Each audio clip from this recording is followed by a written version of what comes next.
Hola, buenas tardes. Estamos aquí con Milton Castillo, abogado, experto en derechos humanos y de la naturaleza, viejo amigo también de aquí de la Fuente Periodismo de Investigación. Qué gusto saludarte, Milton, claramente por un tema escabroso y terrible, pero siempre es un gusto tenerte aquí en la Fuente. Y yo estoy encantado de estar contigo hablando de este tema que es muy triste en realidad, pero que sí subraya la valentía de periodistas como ustedes que quieren tratar el tema descarnadamente. Hoy te llamaba para conversar porque quería que me cuentes cómo has visto todo este desarrollo de este caso triste de los 4 niños desaparecidos de Guayaquil. Ya se conoce que se puede llamar el caso de desaparición forzosa, pero más allá de todo el caso, que ya vamos a entrar en ese detalle, me gustaría que me cuentes qué es lo que has visto y cuáles son las impresiones que te deja el manejo comunicacional de este caso. Creo que cada vez, cada día que pasa, desde que se dieron los hechos del 8 de diciembre, este caso está siendo cada vez más contaminado. Se está contaminando, hay que decirlo, bueno, con la prudencia y consideración del caso, los medios de comunicación tienen mucha responsabilidad en todo caso judicial de contaminarlo con lo mediático. Y cuando entra lo mediático, quien pierde primero es la verdad. Y quien más afectado es no solo son los sujetos desaparecidos, sino la familia. La Corte Interamericana de Derechos Humanos ha dicho que en los delitos de desaparición forzada específicamente, la víctima es la familia de los desaparecidos. ¿Cómo no verse afectados psicológicamente los familiares de estos niños al escuchar solamente esa noticia de que existen ya cuerpos calcinados encontrados alrededor de Taura? ¿O cómo no van a estar doblemente afectados y heridos y revictimizados cuando escuchas a unos militares, supuestos militares, es decir, cualquier sujeto que sale en una cámara diciendo que es militar, dando declaraciones y que van mucho en la línea de lo que dijo el abogado de los militares en el habeas corpus, en que dicen, ¿qué hacen unos niños pasadas las 9, 10 de la noche fuera de casa? Es decir, tratando de decir que provienen de familias desarticuladas, donde no hay una disciplina, no hay una autoridad. Y claro, contaminando entonces a la víctima y tratando de hacerle aparecer como culpable del delito que sufre. Es decir, le echan la culpa al muerto, le echan la culpa al desaparecido. Y eso ha sucedido en otros casos de desaparición forzada, ¿no?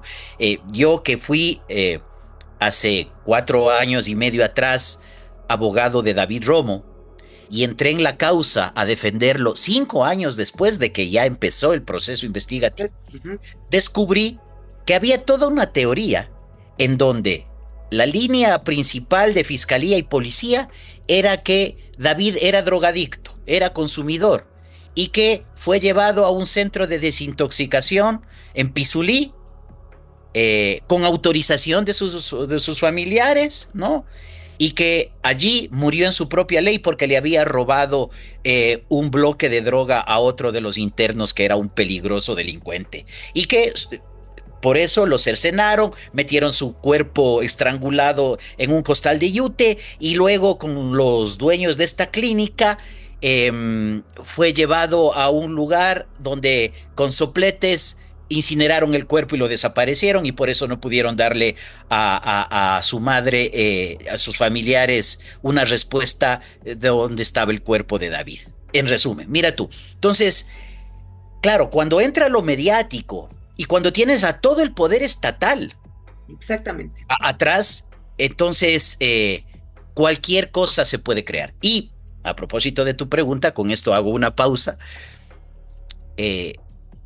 Cuando escuches que se trata de echar la culpa a la víctima, es porque viene desde el lado estatal la teoría del caso que les conviene a ellos. Y hay que tener mucho cuidado de dónde viene y quiénes son los interlocutores, a quién beneficia ese discurso y por qué los interlocutores dan ese discurso. Así de frío, así de truculento, pero así de cierto también. ¿Qué es lo que podemos esperar de este caso en lo judicial, en lo legal? cuando tenemos a dos personas que se hacen llamar militar 1 y militar 2, dando testimonios, aunque son parte de una investigación? Esa es la parte que legalmente me gustaría que me expliques. Ellos han dicho que temen por su vida, por las represalias que lo que digan si vaya contra sus vidas, sus familias.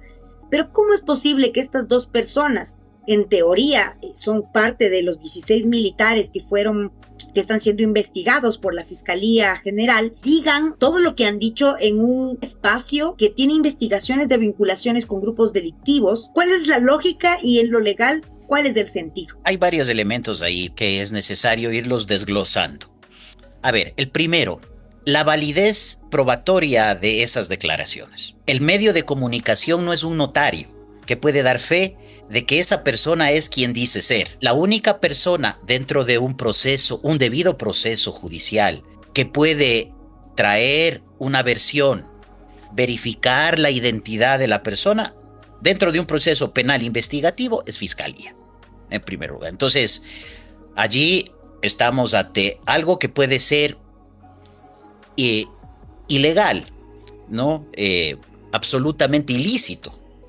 No sabemos quién es. Y para saber quién es, tiene que acreditar debidamente ese tema. Y quien es el ente acreditador de una versión es el fiscal, que es el que verifica la identidad.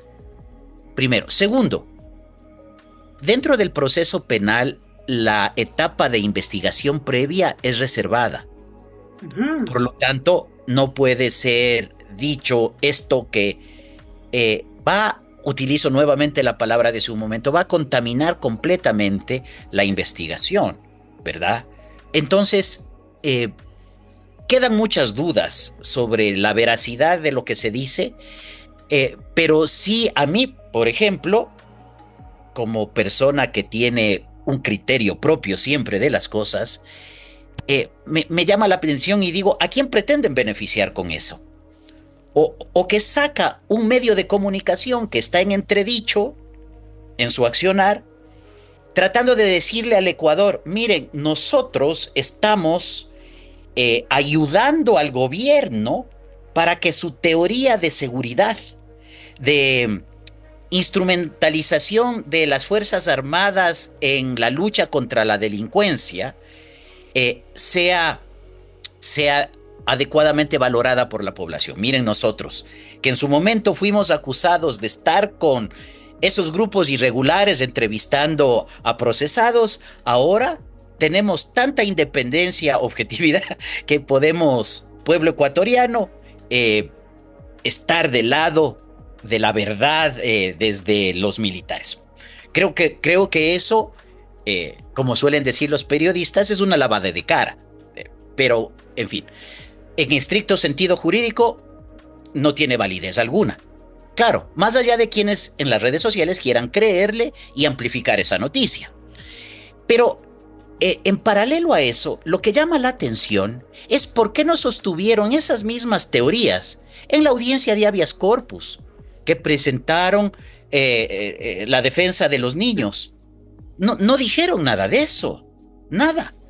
Primero, no demostraron que era un operativo que se estaba realizando. Dicho sea de paso, los militares siempre han podido salir a las calles a hacer operativos de control de armas, siempre.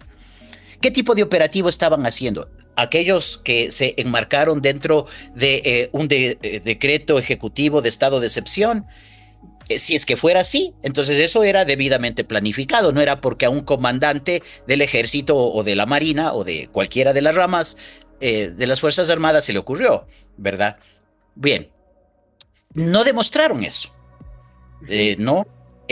Y claro, en este caso la justicia, actuando, veo, de manera independiente, cosa que me place, cosa que no sucedió en el caso de David Romo, al cual le negaron el habeas corpus cuando lo presentó siendo ministro del Interior José Serrano y siendo fiscal general Galo Chiriboga.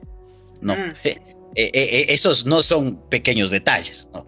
Porque todo el Ecuador sabe cómo se metió mano a la justicia en el gobierno de hace 10 años atrás. Bueno, en todo caso, este caso de los niños desaparecidos sí tuvo un habeas corpus en donde, ¿qué es lo que se pretende con el habeas corpus?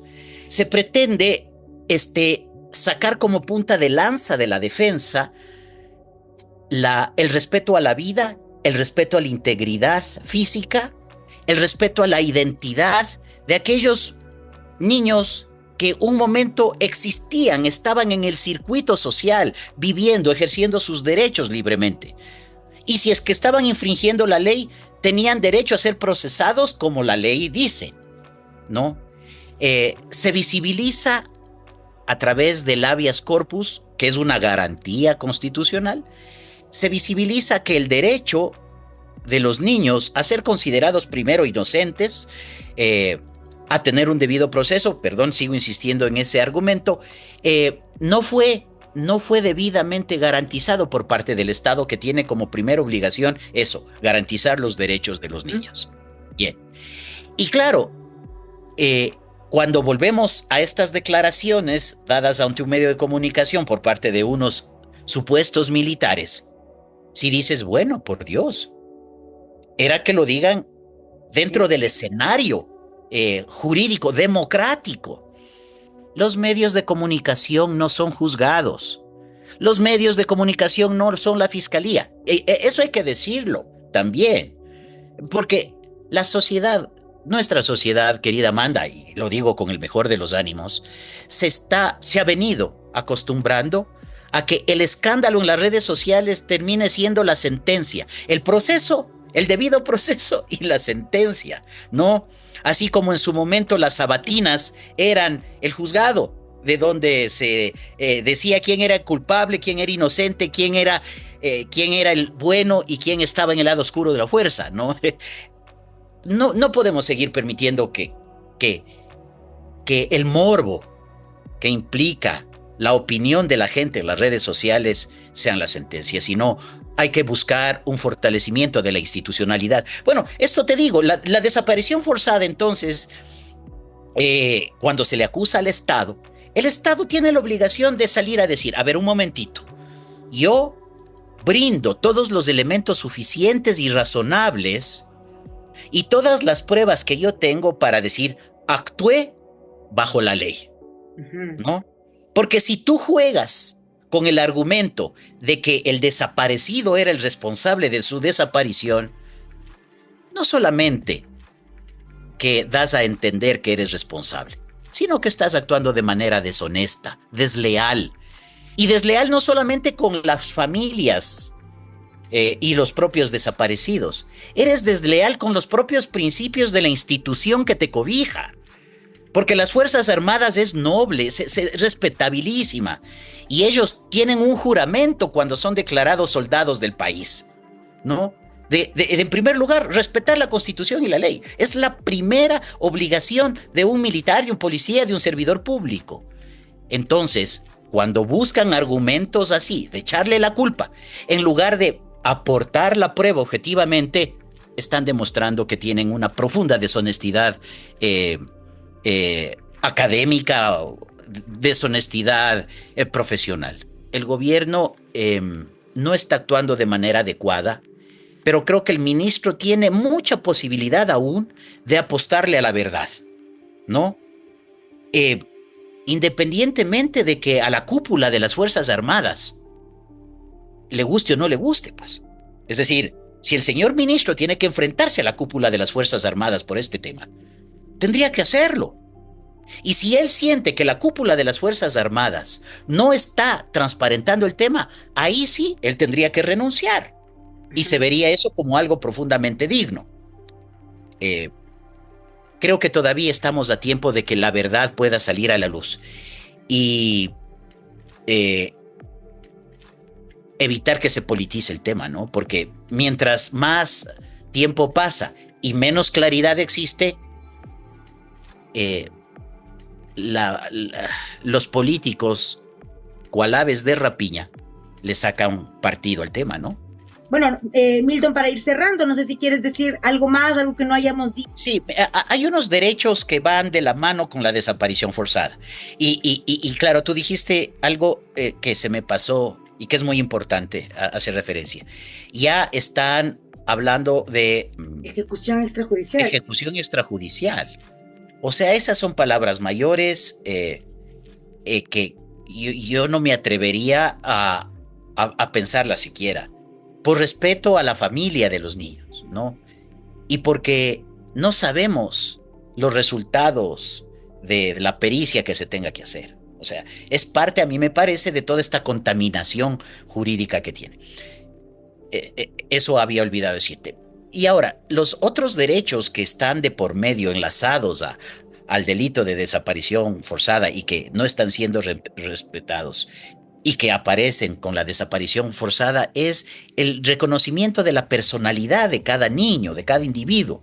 Es decir, no se les reconoce, esos niños tienen derecho a estar con su familia, a estar en la escuela, de estudiar, de jugar, no están nomás. Entonces la personalidad jurídica se elimina. La libertad personal está ahí en el limbo. No sabemos dónde están. ¿Por qué se afectó el derecho a la libertad de ellos? ¿Cuáles fueron los motivos? Ese derecho está violentado. También de por medio la integridad física. Te das cuenta cuando se empieza a hablar de ejecución extrajudicial, cómo de entrada el derecho a la integridad física ya no se les reconoce a ellos. O sea, tenemos que bregar porque aparezcan. Y el Estado ecuatoriano tiene que hacer todo para que aparezcan. No solamente porque tiene la obligación, sino porque es bueno que la sociedad pueda hacer de este caso un momento de reencuentro como sociedad, en donde podemos cometer errores, pero los corregimos. Entonces, queremos que los niños aparezcan vivos. Y yo quiero decirle al señor ministro de Defensa que apunte a abordar el problema desde esta perspectiva. Señor ministro, usted dele al país la alegría de hacer que aparezcan y haga todo porque aparezcan los niños y buscarlos, ¿no? Y decirle al país que no es un Ecuador que desaparece impunemente a cualquier persona, ¿no? También el derecho al debido proceso. Mira cómo estamos atropellando el debido proceso y desde la sociedad civil también atropellamos el debido proceso. No hay seguridad jurídica tampoco, ¿no?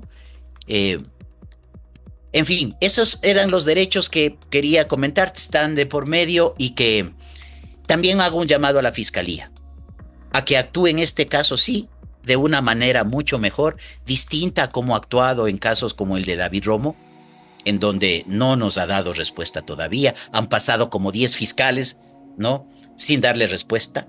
Y espero que los jueces actúen con toda la independencia del caso, toda la objetividad y rigurosidad que la Administración de Justicia debe observar en este tipo de casos. Bueno, Milton, quiero cerrar esta charla con algo de esperanza y de verdad que podamos todos juntarnos en esa plegaria también de que estos niños fueron llevados con vida y con vida los queremos de regreso en sus casas, haciendo su deporte, jugando, cumpliendo el derecho de ser felices. Espero que estas plegarias se escuchen y que el Ecuador no siga viviendo en la impunidad. Te agradezco mucho por esta comunicación y pues te mando un abrazo ahí muy sentido. Gracias. Otro abrazo de vuelta para ti y para los amigos que nos estén escuchando. Gracias. Este fue un espacio de entrevistas para La Fuente.